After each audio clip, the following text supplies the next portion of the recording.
സഖാവ് രാഘവട്ടന്റെ വേർപാടിന് 2024 ജൂലൈ 5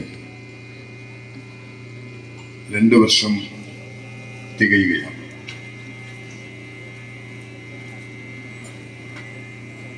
രാഘവട്ടന്റെ അനുസ്മരണ പരിപാടി വളരെ വിപുലമായ നിലയിൽ നടത്താൻ പരിപാടികൾ തയ്യാറാക്കി കഴിഞ്ഞിട്ടുണ്ട്. 2 വർഷക്കാലം രാഘവട്ടനില്ലാതെയാണ് നാം കടന്നുപോയത്.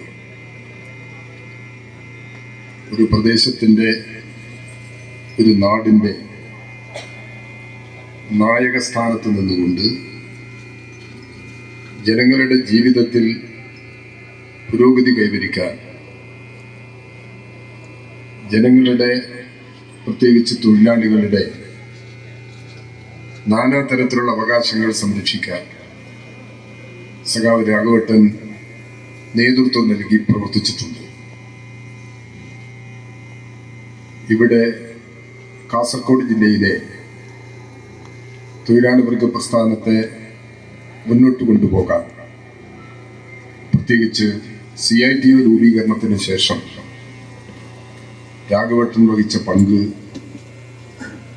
ഈ ജില്ലയിലെ, കേരളത്തിലെ തൊഴിലാളികൾക്ക് നല്ല ബോധ്യമുള്ളതാണ്. രാഘവട്ടനോടൊപ്പം CITUവിൻ്റെ ഭാരവാഹികളായി ഞങ്ങൾക്കെല്ലാം പ്രവർത്തിക്കാൻ അവസരമുണ്ടായിട്ടുണ്ട്. രാഘവട്ടന്റെ ജീവിത രീതിയും പ്രവർത്തന ശൈലിയും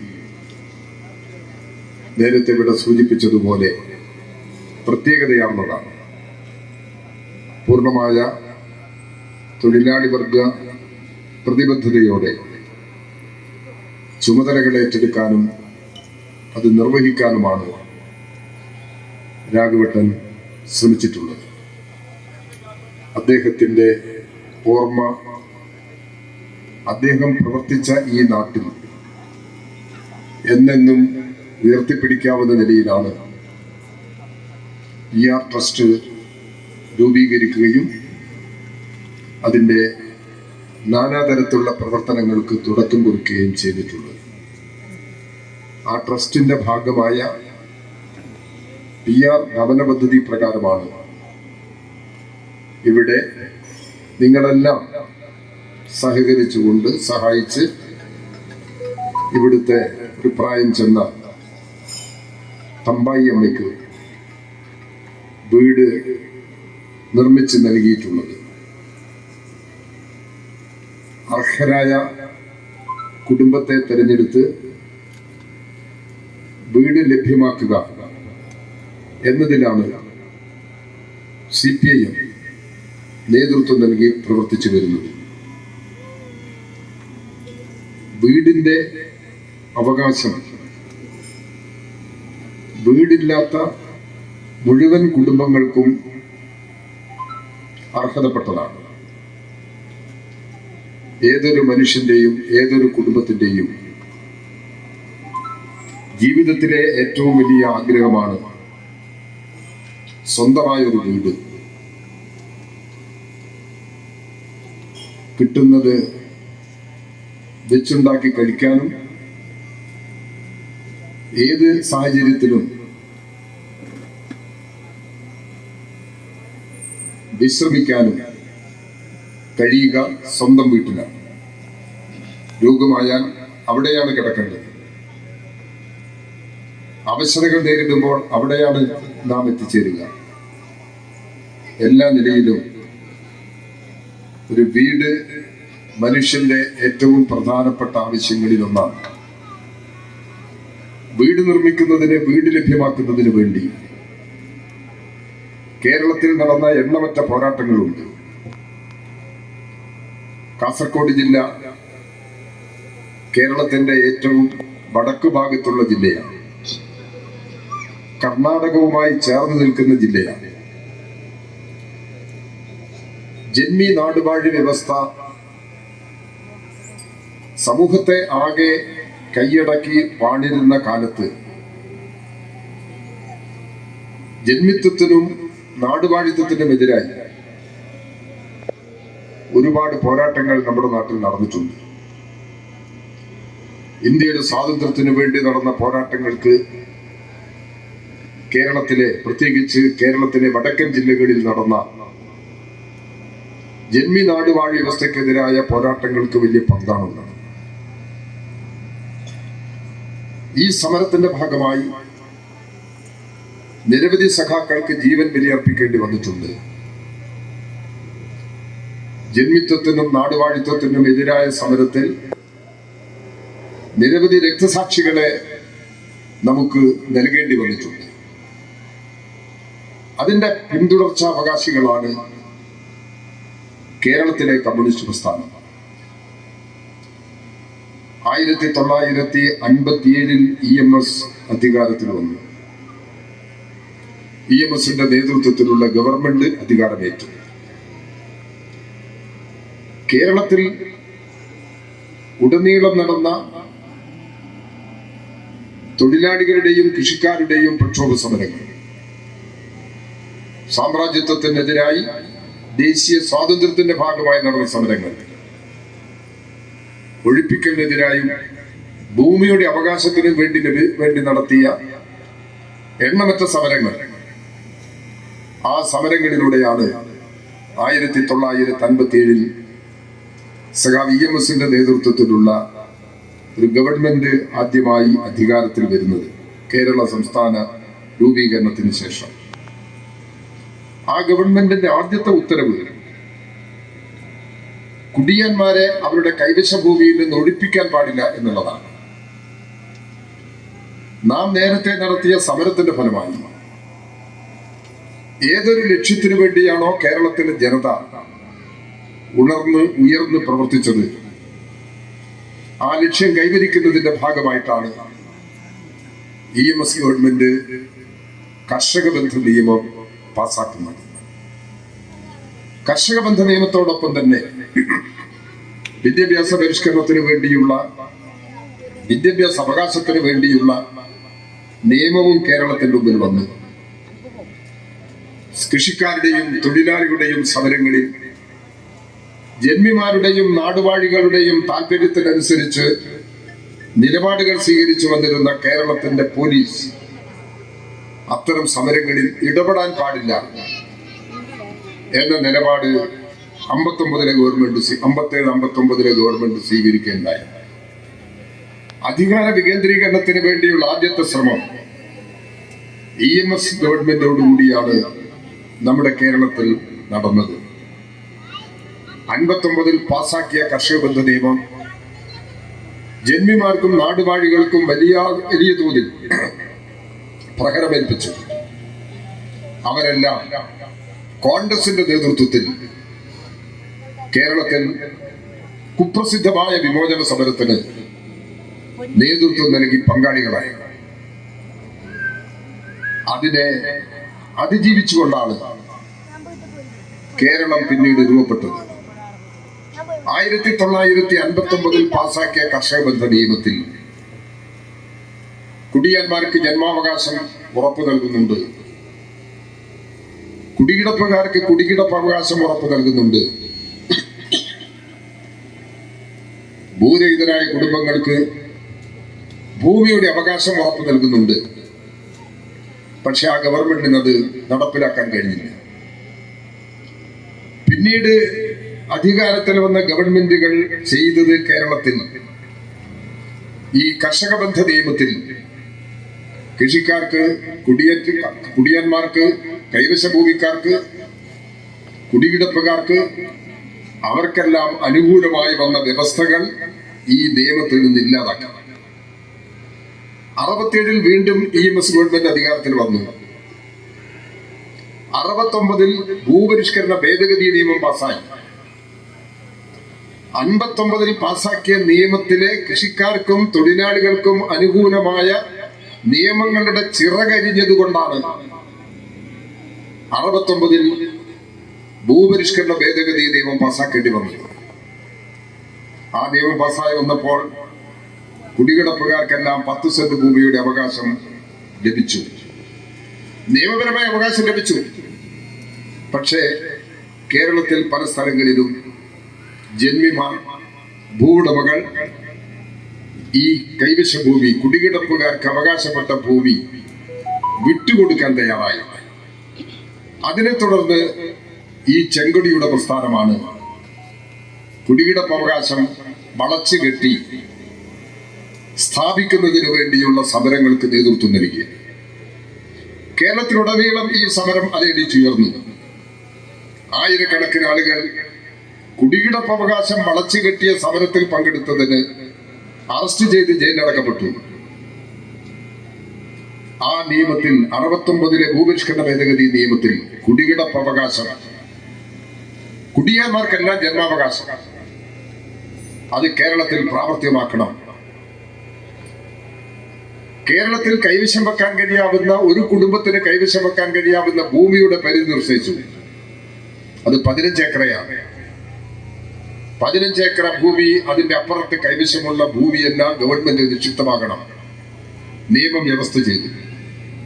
പക്ഷേ 70 ജനുവരി മുതൽ അധികാരത്തിൽ വന്ന ഗവൺമെന്റ് ഭൂപരിഷ്കരണ ഭേദഗതി നിയമത്തിലെ എല്ലാ കാര്യങ്ങളും അതിന്റെ ഉദ്ദേശശുദ്ധിയോടുകൂടി നടപ്പിലാക്കാൻ സന്നദ്ധമായി.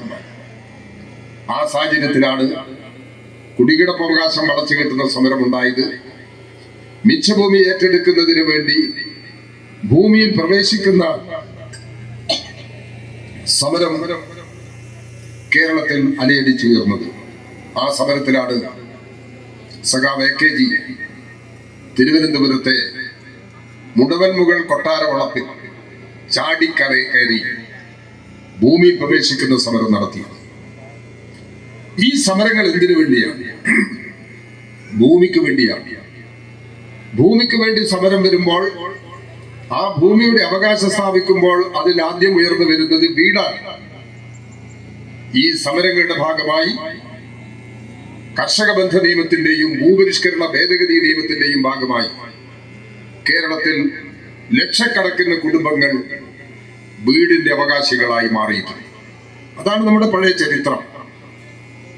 പിന്നീട് നിരവധി പദ്ധതികൾ, വീട് നൽകുന്നതിനുള്ള നിരവധി പദ്ധതികൾ രൂപപ്പെട്ടിട്ടുണ്ട്. എന്നാലും ഈ പദ്ധതികളെല്ലാമായിട്ട് EMS ഭവന നിർമ്മാണ പദ്ധതി, MN ഭവന നിർമ്മാണ പദ്ധതി, കേന്ദ്ര ഗവൺമെന്റിന്റെയും കേരള ഗവൺമെന്റിന്റെയും വിവിധ പദ്ധതികൾ വീട് ഒരു അവകാശമായി അംഗീകരിച്ച് സാധാരണ ജനങ്ങളുടെ വീടിനുള്ള അവകാശം നിഷേധിക്കാൻ കഴിയില്ല എന്ന ഒരു പൊതുബോധം വളർന്നു വന്നതിന്റെ ഭാഗമായിട്ടാണ് പിന്നീട് കേന്ദ്ര സംസ്ഥാന ഗവൺമെന്റുകൾ വീടുകൾ നൽകുന്നതിനുള്ള നിരവധി പദ്ധതികൾ ആവിഷ്കരിച്ചത്. ഇതെല്ലാമായിട്ടും വീട് എന്നുള്ള ആവശ്യം പൂർണ്ണമായി പരിഹരിക്കപ്പെട്ടില്ല.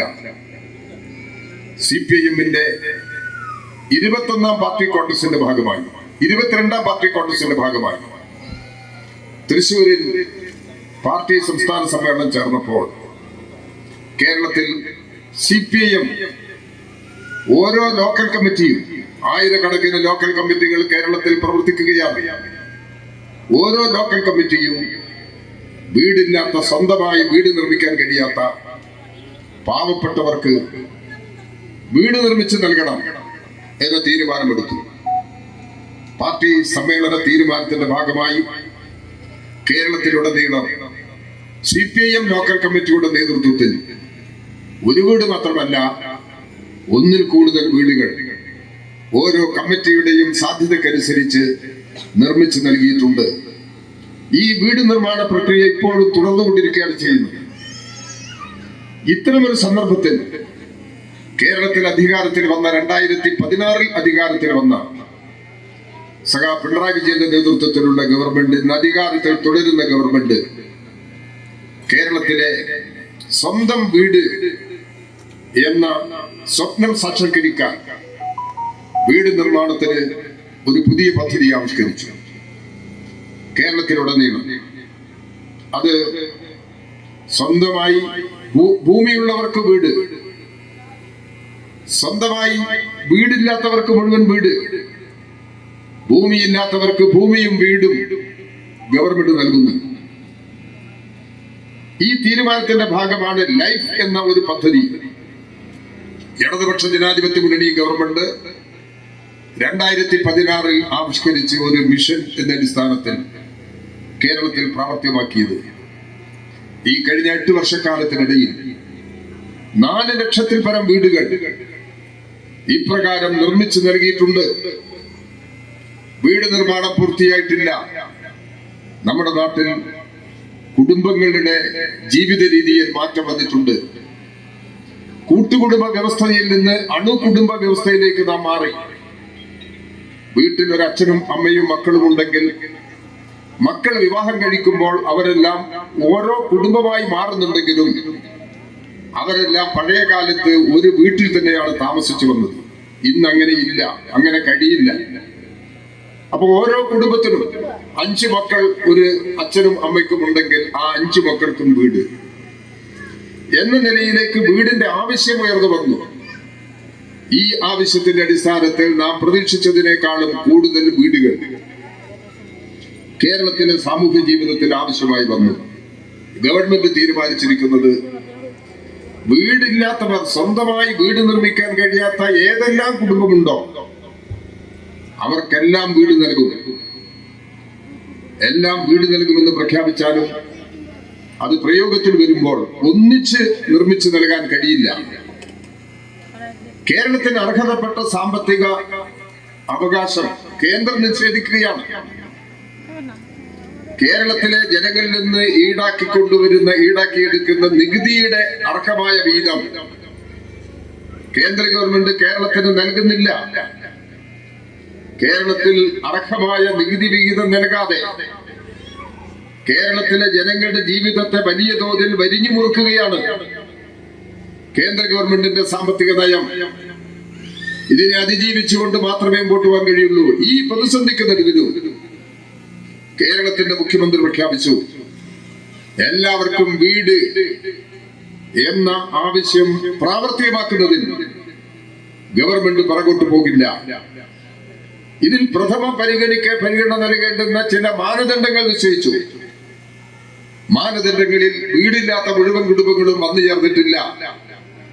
അങ്ങനെ ആർക്കെല്ലാം വീട് ആവശ്യമാണോ, ആർക്കെല്ലാം ഏതൊരു കുടുംബത്തിനും സ്വന്തമായി വീട് നിർമ്മിക്കാൻ കഴിയാത്ത എല്ലാ കുടുംബങ്ങൾക്കും വീട് നിർമ്മിച്ചു നൽകുക എന്ന നിലപാട്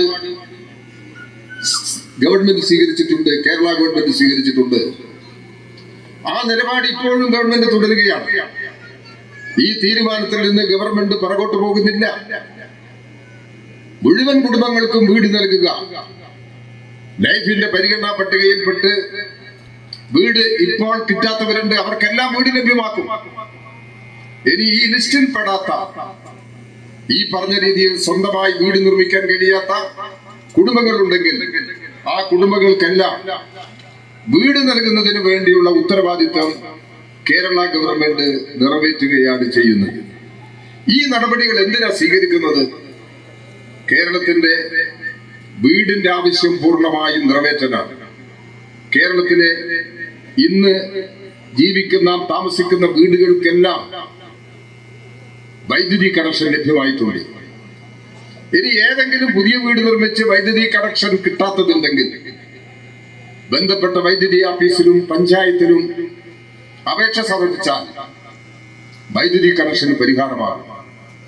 നാട്ടിൽ ജനപ്രതിനിധികളുണ്ട്, സന്നദ്ധ പ്രവർത്തകരുണ്ട്, രാഷ്ട്രീയ പ്രവർത്തകരുണ്ട്. അവരെല്ലാം സഹായത്തോടു കൂടി ഇടപെട്ട് ആവശ്യമായ കാര്യങ്ങൾ നിറവേറ്റിയാൽ വൈദ്യുതി കണക്ഷൻ ലഭ്യമാകും. എല്ലാ വീടുകളിലും കക്കൂസുണ്ട്. എല്ലാ വീടുകളിലും വാട്ടർ കണക്ഷൻ കൊടുക്കാൻ പോവുകയാണ്. ഇന്ന് കേരളത്തിൽ നടപ്പിലാക്കി വരുന്ന ജലജീവൻ പദ്ധതിയിലൂടെ വീടുകളിൽ പൈപ്പ് ലൈൻ വഴി വെള്ളം എത്തിക്കുന്നതിന് വേണ്ടിയുള്ള പദ്ധതി നടപ്പിലാക്കി വരുന്നുണ്ട്. ചില പഞ്ചായത്തുകളിൽ അത് പൂർണ്ണമായി കഴിഞ്ഞിട്ടുണ്ട്.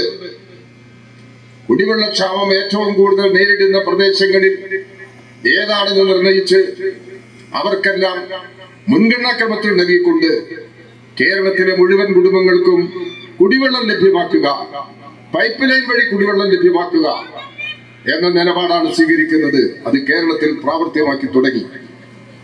ഇതിന്റെ പിറകിൽ ചെയ്യാൻ ഉദ്ദേശിക്കുന്ന ഒരു കാര്യം, ഇപ്പോ കൊച്ചിയിൽ നിന്ന് മംഗലാപുരം വരെ എത്തുന്ന ഒരു പൈപ്പ് ലൈൻ ഉണ്ടല്ലോ, പാചകവാതക പൈപ്പ് ലൈൻ. ഇടതുപക്ഷ ജനാധിപത്യ മുന്നണി ഗവൺമെന്റ് 2016 അധികാരത്തിൽ വരുമ്പോൾ മുടങ്ങിപ്പോയ പദ്ധതിയാണത്. ജമായത്തിന്റെയും SDPIക്കാരുടെയും UDF-ന്റെയും സമരങ്ങൾ ഈ പൈപ്പ് ലൈൻ നിർമ്മാണത്തിനെതിരായി കേരളത്തിലുടനീളം ഉണ്ടായി. പിണറായി വിജയൻ ഗവൺമെന്റ്, ജനങ്ങളോട് പ്രതിബദ്ധതയുള്ള ഈ ഗവൺമെന്റ് ഇച്ഛാശക്തിയോടുകൂടി ഒരു നിലപാടെടുത്തു. ഈ പൈപ്പ് ലൈൻ നിർമ്മാണം പൂർത്തീകരിക്കും. കൊച്ചിയിൽ നിന്ന് ഗ്യാസ് പൈപ്പ് ലൈൻ ഭൂമിക്കടിയിലൂടെ ഇപ്പോൾ അതിന്റെ പ്രവൃത്തി പൂർത്തീകരിച്ചു കഴിഞ്ഞിട്ടുണ്ട്. ഈ പൈപ്പ് ലൈൻ വഴി വീടുകളിൽ കണക്ഷൻ കൊടുക്കുന്നതിന് വേണ്ടിയുള്ള പദ്ധതികൾ നടപ്പിലാക്കി തുടങ്ങി. ആയിരക്കണക്കിന് വീടുകൾക്ക് ഇപ്പോഴും പൈപ്പ് ലൈൻ ലഭിച്ചു കഴിഞ്ഞിട്ടുണ്ട്. ഈ വാതകം ലഭ്യമാക്കി കഴിഞ്ഞിട്ടുണ്ട് പൈപ്പ് ലൈൻ വഴി. ഇത് ജനങ്ങൾക്ക് വേണ്ടിയാണ്. നമ്മുടെ നാടിന്റെ നാനാതരം പ്രശ്നങ്ങൾ പരിഹരിക്കുന്നതിന് വേണ്ടിയുള്ള നിരവധി പദ്ധതികൾ. ഇപ്പൊ ചിലര് ചോദിക്കും, പെൻഷൻ കൊടുക്കാതെ എന്തിനാണ് K-ഫോൺ കൊടുക്കുന്നത്? പെൻഷന് തന്നെയാണ് മുൻഗണന കൊടുക്കേണ്ടത്. അതിന്റെ അഭിപ്രായ വ്യത്യാസമുണ്ട്. K-ഫോൺ എന്തിനാ? K-ഫോൺ ഇന്റർനെറ്റ് കണക്ഷൻ ലഭ്യമാകുന്നതോടുകൂടി തൊഴിൽ മേഖലയിൽ ഒരു പുതിയ കുതിച്ചുചാട്ടം നടത്താൻ നമുക്ക് കഴിയും. വീട്ടിൽ തന്നെ തൊഴിൽ ചെയ്യാൻ ആവശ്യമായ സൗകര്യങ്ങൾ ലഭിക്കുകയാണ്.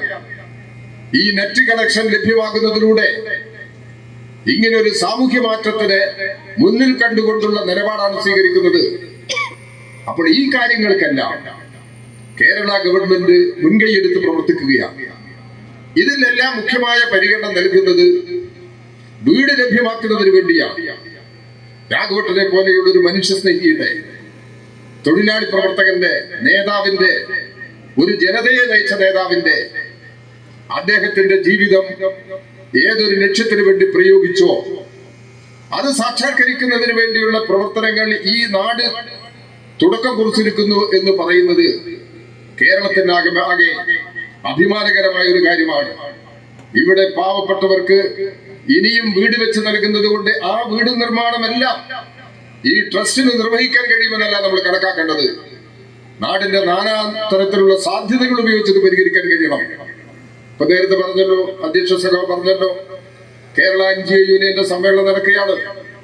100 കണക്കിന് വീടുകൾ അവർ കേരളത്തിൽ നിർമ്മിച്ചു നൽകിയിട്ടുണ്ട് വീടില്ലാത്ത പാവപ്പെട്ടവർക്ക്. സഹകരണ വകുപ്പ് വഴി വീട് നിർമ്മിച്ചു നൽകിയിട്ടുണ്ട്. സഹകരണ വകുപ്പിലെ ജീവനക്കാർ മുൻകൈയെടുത്ത് വീട് നിർമ്മിച്ചു നൽകിയിട്ടുണ്ട്. ഇങ്ങനെ നിരവധി വിഭാഗങ്ങൾ, കേരളത്തിലെ ചുമട്ടുതൊഴിലാളികൾ, കേരളത്തിലെ വിവിധ വിഭാഗം തൊഴിലാളികൾ, അവരെല്ലാം അവരവരുടെ പ്രദേശങ്ങളിൽ ഇതുപോലുള്ള സാമൂഹ്യ ഉത്തരവാദിത്വം നിറവേറ്റുന്നതിന് മുന്നിട്ടിറങ്ങി പ്രവർത്തിക്കാൻ ഒരു സാമൂഹ്യ ബോധം സൃഷ്ടിച്ചത് കേരളത്തിൽ കമ്മ്യൂണിസ്റ്റ് പ്രസ്ഥാനത്തിന്റെ നേതൃത്വത്തിൽ വീടില്ലാത്ത പാവപ്പെട്ടവർക്ക് വീട് നിർമ്മിച്ചു നൽകുന്നതിന് വേണ്ടിയുള്ള ഈ നിലപാടാണ്. ഇത് നാം മനസ്സിലാക്കി പോകേണ്ടതുണ്ട്. ഈ നാടിന്റെ ജനങ്ങളുടെ ജീവിതവുമായി ബന്ധപ്പെട്ട് നിൽക്കുന്ന നാനാതരം പ്രശ്നങ്ങൾക്ക് പരിഹാരമുണ്ടാക്കി മുമ്പോട്ട് പോകാൻ തന്നെയാണ് കേരളത്തിലെ ഇടതുപക്ഷ ജനാധിപത്യ മുന്നണി ഗവൺമെന്റ് ശ്രമിക്കുന്നത്. ഇപ്പോൾ പാർലമെന്റിലേക്ക് തെരഞ്ഞെടുപ്പ് നടന്നു. തെരഞ്ഞെടുപ്പ് നമ്മൾ തോൽവി എന്ന് പറയുന്നതിൽ പഠിക്കേണ്ട കാര്യമില്ലല്ലോ. നാം തോറ്റിരിക്കുകയാണ്. ആ തോൽവി എങ്ങനെ വന്നു എന്നുള്ളത് ഓരോ പ്രദേശത്തും ജനങ്ങളെ ഒരു തരത്തിലും കുറ്റപ്പെടുത്താൻ കഴിയില്ല. ജനങ്ങൾക്ക് എന്തെങ്കിലും തെറ്റുപറ്റി എന്ന നിലപാടും നമുക്കില്ല. ജനങ്ങളിൽ നിന്ന് പാഠങ്ങൾ പഠിച്ച് ജനങ്ങളുടെ അഭിപ്രായങ്ങൾ കേട്ട് നമ്മുടെ പ്രവർത്തനങ്ങൾ ഇത്രയധികം ജനക്ഷേമ നടപടികൾ സ്വീകരിക്കുക. കേരളത്തിൽ 62 ലക്ഷം ആളുകൾക്ക് പെൻഷനുണ്ട്. ഈ പെൻഷൻ 2016 പിണറായി വിജയൻ ഗവൺമെന്റ് അധികാരത്തിൽ വരുമ്പോൾ പെൻഷൻ 600 രൂപയാണ്. ഞാനന്ന് കേരളത്തിൽ തൊഴിൽ വകുപ്പ് കൈകാര്യം ചെയ്തു. തൊഴിൽ വകുപ്പിന്റെ കീഴിൽ ഞങ്ങൾ പരിശോധിച്ചു ക്ഷേമനിധിയുമായി ബന്ധപ്പെട്ട പെൻഷൻ എത്ര കൊടുക്കാൻ ബാക്കിയുണ്ട്, സാമൂഹ്യക്ഷേമ പെൻഷന്റെ ഭാഗമായി എത്ര ബാക്കിയുണ്ട്. പെൻഷൻ ഒരു മേഖല തൊഴിൽ വകുപ്പിന്റെ കീഴിലാണ്. അങ്ങനെ പരിശോധിച്ചപ്പോൾ 8 മാസം മുതൽ 18 മാസം വരെ വിവിധ മേഖലകളിൽ പെൻഷൻ കൊടുക്കാൻ ബാക്കിയുണ്ട്. അത് UDF ഗവൺമെന്റിന്റെ കാലത്തുള്ള കുടിശ്ശികയാണ് എന്നതിന്റെ അടിസ്ഥാനത്തിൽ കൊടുത്തു തീർക്കാതെ ഒരു നിലപാട് നാം സ്വീകരിച്ചിട്ടുണ്ടോ? ജനങ്ങളല്ലേ, ജനങ്ങൾക്ക് വേണ്ടിയല്ലേ നാം നിൽക്കുന്നത്. ആ പെൻഷൻ 1 രൂപ പോലും ബാക്കി വരുത്താതെ കൊടുത്തു തീർത്തിട്ടുണ്ട്. കഴിഞ്ഞ 8 വർഷക്കാലത്തിനിടയിൽ ഈ 600 രൂപ പെൻഷൻ 1600 രൂപയിലേക്ക് ഉയർത്തി. എല്ലാവരെയും സന്തോഷിപ്പിച്ചൊരു കാര്യമാണല്ലോ. 2 പെൻഷൻ വാങ്ങുന്ന ചില വീടുകളുണ്ട്. 2 പെൻഷൻ വാങ്ങുന്ന വീടുകൾ ഉണ്ടാകുമ്പോൾ 3200 രൂപയാണ് ഒരു മാസത്തിൽ അവർക്ക് വരുമാനം ഈ പെൻഷൻ വക. ചില വീടുകളിൽ 3 പെൻഷൻ ഉണ്ട്, അതിൽ കൂടുതൽ പെൻഷൻ വാങ്ങുന്നവരുണ്ട്. അംഗവൈകല്യമുള്ളവർ, പ്രായമായവർ, മറ്റ് ക്ഷേമ പദ്ധതികളിൽ അംഗങ്ങളായവർ, ഇങ്ങനെയുള്ള വിവിധ വിഭാഗം ആളുകൾ ഓരോ കുടുംബത്തിലുമുണ്ട്. അവർക്കെല്ലാം പരിരക്ഷ കിട്ടിയില്ലേ? ഈ തൊഴിലാളി ഈ വിഭാഗത്തിന്റെ പെൻഷൻ ഇനിയും വർദ്ധിപ്പിക്കണം എന്നുള്ളതാണ് ഗവൺമെന്റിന്റെ ആഗ്രഹം. ഇവിടെ കേന്ദ്ര ഗവൺമെന്റ് നമുക്ക് വലിയ തോതിൽ 54,700 കോടി രൂപ നികുതി വഴി കേരളത്തിലെ ഗവൺമെന്റിന്, കേരളത്തിലെ ജനങ്ങൾ, കേരളത്തിന് ലഭിക്കേണ്ടത് കിട്ടാൻ ബാക്കിയാണ്. ആ പണം നമുക്ക് ലഭിച്ചിരുന്നുവെങ്കിൽ ഈ പെൻഷൻ കുടിശ്ശിക തീർത്ത് കൊടുക്കാൻ കഴിയുമായിരുന്നു. ഈ പെൻഷൻ ഇനിയും വർദ്ധിപ്പിക്കാൻ കഴിയുമായിരുന്നു. ഇനിയും വർദ്ധിപ്പിക്കണം എന്ന് തന്നെയാണ് നമ്മുടെ നിലപാട്. ജനങ്ങൾക്ക് ഇവിടെ കേരളത്തിൽ പെൻഷന് അർഹതപ്പെട്ട ആരെല്ലാം ഉണ്ടോ അവർക്കെല്ലാം പെൻഷൻ കിട്ടണം. അങ്ങനെ ഒരു സമീപനം എടുത്തുകൊണ്ടാണ് ഗവൺമെന്റ് മുമ്പോട്ട് പോകുന്നത്. ഒരു 5-6 മാസം പെൻഷൻ കൊടുക്കാൻ കഴിഞ്ഞില്ല, 6-7 മാസം പെൻഷൻ കൊടുക്കാൻ കഴിഞ്ഞില്ല. ആ പെൻഷൻ കൊടുക്കാനുള്ള ശ്രമം നടത്തി ഗവൺമെന്റ്. ഒരു ഗഡു പെൻഷൻ ആദ്യം കൊടുത്തു. തെരഞ്ഞെടുപ്പിന്റെ ഘട്ടം വന്ന സമയത്ത് ആ കാലയളവിൽ തന്നെ 2 മാസത്തെ പെൻഷൻ ഒന്നിച്ചു കൊടുത്തു. ഈ പെൻഷൻ കൊടുത്തുകൊടുക്കണ്ടേ? ഇനിയും പെൻഷൻ കൊടുക്കും. ഈ കുടിശ്ശിക പെൻഷൻ എല്ലാം തീർത്തു കൊടുക്കുന്നതിനുള്ള നിലപാടാണ് നാം ഇക്കാര്യത്തിൽ സ്വീകരിക്കുന്നത്. ഈ പെൻഷൻ തുക പൂർണ്ണമായും കുടിശ്ശിക തീർത്ത് നൽകുന്നതിന് വേണ്ടിയുള്ള നടപടികളിലേക്ക് പോവുകയാണ്. കേരളത്തിലെ സാധാരണ ജനങ്ങൾ ആശ്രയിക്കുന്നതാണ് മാവേലി സ്റ്റോർ, അതുപോലെ കൺസ്യൂമർ ഫെഡിന്റെ നിയന്ത്രണത്തിലുള്ള നീതി സ്റ്റോർ. ഇവിടെ വില കുറച്ച് സാധനങ്ങൾ കിട്ടണം. മാവേലി സ്റ്റോറിൽ വല്ലപ്പോഴും സാധനങ്ങൾ വരും. അപ്പോൾ കയ്യിൽ കാശുള്ളവരെല്ലാം ഉടനെ മാവേലി സ്റ്റോറിലെത്തി കാശ് വാങ്ങിപ്പോകും. പാവപ്പെട്ടവർ, അവര് ജോലിക്ക് പോകുന്നവരാണ്. അവർ ഈ വിവരം അറിഞ്ഞ് എങ്ങനെയെങ്കിലും സാധനങ്ങളിൽ വാങ്ങാനുള്ള കാശെല്ലാം സംഘടിപ്പിച്ചു പോകുമ്പോഴേക്ക് ഈ വന്ന സാധനം തീർന്നുപോയി. അപ്പൊ സാധനം കിട്ടുന്നില്ല. മാവേലി സ്റ്റോറിലൂടെ നിത്യാവശ്യ സാധനങ്ങൾ ആവശ്യത്തിന് കിട്ടിയില്ല എന്നുള്ള പ്രയാസം ഉണ്ടായിട്ടുണ്ട്. എന്തുകൊണ്ടാ മാവേലി സ്റ്റോറിൽ സാധനങ്ങൾ കിട്ടാതെ കഴിയുന്നത്? ഈ സാധനങ്ങൾ നിറയ്ക്കാൻ സാമ്പത്തികമായി കേന്ദ്ര ഗവൺമെന്റ് നമ്മളെ അനുവദിക്കുന്നില്ല, ഉപരോധിച്ചു. ഇത് സാധാരണ നിലയിൽ തിരിച്ചറിയാൻ നമുക്ക് കഴിയണമല്ലോ. ഇതാണ് സംഭവിച്ചത്. അതുകൊണ്ട് ഏതെങ്കിലും തരത്തിൽ ജനങ്ങളെ ശിക്ഷിക്കുക എന്നുള്ളതല്ല, ജനങ്ങളോട് പ്രതികാരം ചെയ്യുക എന്നുള്ളതല്ല, ജനങ്ങൾക്ക് അവകാശപ്പെട്ട പെൻഷനും മറ്റാനുകൂല്യങ്ങളും മാവേലി സ്റ്റോറുകളിൽ ആവശ്യമായത്ര സാധനങ്ങളും എത്തിച്ചു കൊടുക്കുന്നതിന് വേണ്ടിയുള്ള നിലപാടാണ് നാം സ്വീകരിക്കേണ്ടത്. ഈ തെരഞ്ഞെടുപ്പ് തോൽവിയുമായി ബന്ധപ്പെട്ട് വരുമ്പോൾ ഇത്തരം പ്രശ്നങ്ങൾ മാത്രമല്ല, ഇവിടെ രാഷ്ട്രീയ ദേശീയ തലത്തിലുള്ള രാഷ്ട്രീയത്തിന്റെ അത് കൈകാര്യം ചെയ്യുന്നതിന്റെ സമീപനമുണ്ട്. BJPക്കെതിരായി ജനങ്ങളെ അണിനിരത്താൻ നമ്മൾ ശ്രമിച്ചത്, RSS വർഗീയതയ്ക്കെതിരായി ജനങ്ങളെ യോജിപ്പിച്ചു നിർത്താനാണ് ശ്രമിച്ചത്. എന്താ കേരളത്തിൽ സംഭവിച്ചത്? കേരളത്തിൽ ഇന്ത്യൻ യൂണിയൻ മുസ്ലിം ലീഗ് മുൻകൈയെടുത്ത് SDPI, ജമാഅത്ത്, ഈ സംഘടനകളെല്ലാം യോജിപ്പിച്ചുകൊണ്ട് വർഗീയമായ ധ്രുവീകരണം ഉണ്ടാക്കാൻ വളരെ ബോധപൂർവമായ ശ്രമം നടത്തി. അതിലുള്ള ലീഗിന്റെ പങ്ക് നമുക്ക് നിഷേധിക്കാൻ കഴിയുന്നതല്ല. ലീഗിന്റെ പങ്കിനെ കുറച്ചു കാണാൻ കഴിയില്ല. ഇതാണ് കേരളത്തിന്റെ സ്ഥിതി. ഇതിന് കോൺഗ്രസ് ഇത്തരം ഒരു നിലപാടുമായി സന്ധി ചെയ്തു. അതിന്റെ ഭാഗമായി ഒരു ഭാഗത്ത് ക്രിസ്ത്യൻ വിരോധം, ഒരു ഭാഗത്ത് മുസ്ലിം വിരോധം, ഇതെല്ലാം കൂട്ടിച്ചേർത്തുകൊണ്ട് ഇവിടെ വർഗീയതയെ വളർത്തുന്ന ഒരു സർക്കാരിന് എതിരായ മനോഭാവം ജനങ്ങളിൽ ശക്തമായി ഈ പ്രശ്നം ഉണ്ടായിട്ടുണ്ട്. ഇങ്ങനെ തുടങ്ങിയ നാനാതരം പ്രശ്നങ്ങളുണ്ട്. ഈ പ്രശ്നങ്ങളിലെല്ലാം ശരിയായ നിലപാടെടുത്ത് മുമ്പോട്ട് പോകാനും ജനങ്ങളുടെ അഭിപ്രായങ്ങൾ കേട്ട് ജനങ്ങൾ പറയുന്ന കാര്യങ്ങൾ ശ്രദ്ധിച്ച് ഇത് ജനങ്ങൾക്ക് വേണ്ടി കൂടുതൽ ഉത്തരവാദിത്വത്തോടുകൂടി പ്രവർത്തിക്കാൻ തന്നെയാണ് കേരളത്തിൽ CPI-ഉം ഇടതുപക്ഷ ജനാധിപത്യ മുന്നണിയും രാഷ്ട്രീയമായ നിലപാട് സ്വീകരിച്ചത്. തൊഴിലാളികളെല്ലാം ഇടതുപക്ഷ ജനാധിപത്യ മുന്നണിക്ക് അനുകൂലമായി അണിനിരക്കണമെന്നുള്ളതാണ് CITU തീരുമാനിച്ചത്. മറ്റ് മേഖലയിൽപ്പെട്ടവരും തീരുമാനിച്ചത് അപ്രകാരമാണ്. ആ നിലയിൽ എല്ലാ വിഭാഗം ആളുകളെയും ഇടതുപക്ഷ ജനാധിപത്യ മുന്നണി ഗവൺമെന്റിന് അനുകൂലമായി അണിനിരത്തി ഇനി നടക്കാൻ പോകുന്ന തദ്ദേശ ഭരണ സ്ഥാപനങ്ങളിലേക്കുള്ള തെരഞ്ഞെടുപ്പ്, അതിന്റെ തൊട്ടുപിറകിൽ വരുന്ന നിയമസഭാ തെരഞ്ഞെടുപ്പ്, ഇത് 2016 നാം വിജയം കൈവരിച്ചു. 91 MLA-മാരാണ് കേരളത്തിലുള്ളത്. 2019 പാർലമെന്റ് തെരഞ്ഞെടുപ്പിൽ 19 സീറ്റിലും നാം തോറ്റു. 20-ൽ 19 സീറ്റിലും നാം തോറ്റു. അതാണ് 2019 ഉണ്ടായത്. 2021 അസംബ്ലി ഇലക്ഷൻ നടന്നപ്പോൾ 99 മണ്ഡലങ്ങൾ ഇടതുപക്ഷ ജനാധിപത്യമുള്ളതായി മാറി വലിയ വിജയം കൈവരിച്ചു. വോട്ടിൽ ഗണ്യമായ വർധനവുണ്ടായി. ഇപ്പോൾ 2024 പാർലമെന്റ് തെരഞ്ഞെടുപ്പിൽ നാം കേരളത്തിലെ 20 മണ്ഡലങ്ങളിൽ 19-ലും തോറ്റു. തർക്കമൊന്നുമില്ല. BJP ഇവിടെ ജയിച്ചു വന്നിരിക്കുന്നു കേരളത്തിൽ. അത് സംഭവിക്കാൻ പാടില്ലാത്തതാണ്. അതിനാരാണ് ഉത്തരവാദി എന്നുള്ളത് ഈ കേരളത്തിലെ ജനങ്ങൾക്ക് മനസ്സിലാക്കാൻ കഴിയും. തൃശ്ശൂരിൽ അതിന്റെ പരിശോധന നടന്നു വരുന്നുണ്ട്. കോൺഗ്രസിന് സാധാരണ നിലയിൽ കോൺഗ്രസിന് ചെയ്യാവുന്ന വോട്ട് 86,000 വോട്ട് കുറഞ്ഞു. ഈ വോട്ട് എവിടെ പോയി? ചെയ്ത വോട്ട് എവിടെ പോയി? 76,000 വോട്ടിന് മറ്റാണ് സുരേഷ് ഗോപി ജയിക്കുന്നത്. എങ്ങനെയാണ് BJP-ക്ക് ഒരു സീറ്റ് കേരളത്തിൽ ലഭ്യമാക്കുന്നതിന് സഹായകരമായ നിലപാടെടുത്തത്? മുമ്പ് നിയമസഭയിലേക്ക് ഒരു പ്രതിനിധിയെ അയക്കാൻ കോൺഗ്രസിന്റെ നിലപാടാണ് സഹായകരമായത്. ഈ അനുഭവങ്ങൾ കേരള രാഷ്ട്രീയത്തിന് മുമ്പിലുണ്ട്. ഇതെല്ലാം ജനങ്ങൾ പരിശോധിക്കുമെന്നുള്ള കാര്യത്തിൽ തർക്കമില്ല. ഇതെല്ലാം പരിശോധിച്ചുകൊണ്ട് പ്രാദേശികമായി നടക്കുന്ന തെരഞ്ഞെടുപ്പിലും നിയമസഭാ തെരഞ്ഞെടുപ്പിലും ജനവിധി ഈ മുൻകാല അനുഭവത്തിന്റെ അടിസ്ഥാനത്തിൽ പരിശോധിക്കുമ്പോൾ ഉയർന്നു വരും എന്നുള്ള കാര്യത്തിൽ സംശയമില്ല. ജനങ്ങളുടെ ജീവിതത്തിലുള്ള നേരനുഭവങ്ങളിൽ നിന്ന് അവർക്ക് മാറി നിൽക്കാൻ കഴിയില്ല. അതുകൊണ്ട് എല്ലാ തലത്തിലും പരിശോധിച്ച് ജനങ്ങൾക്ക് പറയാനുള്ളത് കേട്ട് എന്തെങ്കിലും തിരുത്തൽ നടപടികൾ എടുക്കേണ്ടതുണ്ടെങ്കിൽ തിരുത്തി ജനങ്ങളോടുള്ള ഉത്തരവാദിത്വം കൂടുതൽ ശക്തമായി നിറവേറ്റി മുന്നോട്ട് പോവുക എന്നത് തന്നെയാണ് ഈ തെരഞ്ഞെടുപ്പ് ഫലത്തിന്റെ ഫലം നൽകുന്ന പാഠം എന്നുകൂടി നാം തിരിച്ചറിയേണ്ടതുണ്ട്.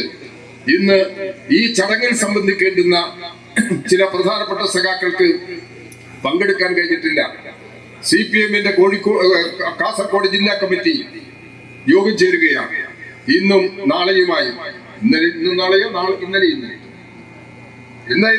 ഇന്ന് DC യോഗം നടക്കുകയാണ്. ഞാൻ ബാലകൃഷ്ണ മാഷായിട്ട് സംസാരിച്ചിരുന്നു. ഇന്നും നാളെയും. അപ്പൊ ആ യോഗത്തിൽ ബന്ധപ്പെട്ട ജില്ലാ കമ്മിറ്റി അംഗങ്ങളായ സഖാക്കൾ പങ്കെടുക്കുക എന്നുള്ളത് നിർബന്ധമാണ്. അവർക്ക് ഒഴിവാക്കാൻ കഴിയില്ല. ആ യോഗത്തിൽ പങ്കെടുക്കുന്നവരാണ് ചിലർ ഈ യോഗത്തിൽ പങ്കെടുക്കാൻ കഴിയാതെ വരുന്നത്. അങ്ങനെയുള്ള ആളുകൾ ആരും ഇപ്പൊ ഇവിടെ എത്തിച്ചേരും നിങ്ങൾ പ്രതീക്ഷിക്കണ്ട. അവർക്ക് പങ്കെടുക്കാൻ കഴിയില്ല. അപ്പൊ അതുകൊണ്ട് ആ അസൗകര്യം അത് ഈ തെരഞ്ഞെടുപ്പുമായി ബന്ധപ്പെട്ട കാര്യങ്ങൾ പരിശോധിക്കുന്നതിന് തന്നെയാണ്. ആ അസൗകര്യം നമ്മുടെ സഖാക്കൾ മനസ്സിലാക്കി ഇവിടെ എന്തുകൊണ്ട് അവർ വന്നില്ല എന്നുള്ളത് അത് തിരിച്ചറിയും എന്നുകൂടി ഞാൻ മനസ്സിലാക്കുകയാണ്. രാഘവട്ടന്റെ അനുസ്മരണ പരിപാടി 7-ാം തീയതി വലിയ വിപുലമായ പരിപാടികളോട് നിങ്ങൾ സംഘടിപ്പിക്കാൻ പോകുന്നുണ്ട്. ജൂലൈ 5-ന് നിങ്ങൾ സംഘടിപ്പിക്കാൻ പോകുന്നുണ്ട്. ആ പരിപാടിയിലൂടെ രാഘവട്ടന്റെ ജീവിതത്തെ സംബന്ധിച്ചും അദ്ദേഹം ഈ നാടിനു വേണ്ടി ചെയ്തിട്ടുള്ള സേവനങ്ങൾ, തൊഴിലാളി വർഗത്തെ മുന്നോട്ട് കൊണ്ടുപോകുന്നതിന് അദ്ദേഹം സ്വീകരിച്ച സമീപനങ്ങൾ, വിദ്യാഭ്യാസ മേഖലയിൽ അദ്ദേഹം എന്നെ കൂട്ടിക്കൊണ്ടുപോയിട്ടുണ്ട്. അവിടെ ഈ സഹകരണ കോളേജ് കാണിച്ചു തരാൻ ഞാൻ അവിടെ പോയി രാഘവട്ടനോടൊപ്പം പോയി. ഞാൻ ആ കോളേജിൽ പോയി. ആ കോളേജ് ഞാൻ കണ്ടിട്ടുണ്ട്. രാഘവട്ടന്റെ വീട്ടിലും ഞാൻ പോയിട്ടുണ്ട്.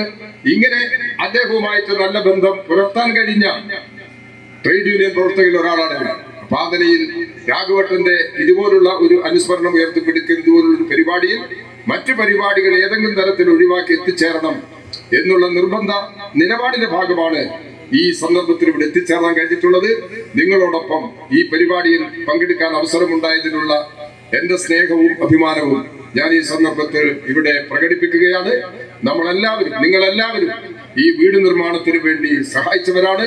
തുടർന്നും ഇതുപോലുള്ള സൽക്കർമ്മങ്ങളിൽ മുൻകൈയെടുത്ത് പ്രവർത്തിക്കാൻ നിങ്ങൾ സന്നദ്ധമാകണം എന്ന് ഒരിക്കൽ കൂടി അഭ്യർത്ഥിച്ചുകൊണ്ട് ഞാൻ എന്റെ വാക്കുകൾ നിങ്ങൾ പണിതിട്ടുള്ള ഈ വീട് തമ്പായി അമ്മയെ ഏൽപ്പിച്ചതായി, ഈ നാടിനു വേണ്ടി സമർപ്പിച്ചതായി അറിയിച്ചുകൊണ്ട് ഞാൻ എന്റെ വാക്കുകൾ ഉപസംഹരിക്കുന്നു. അഭിവാദം.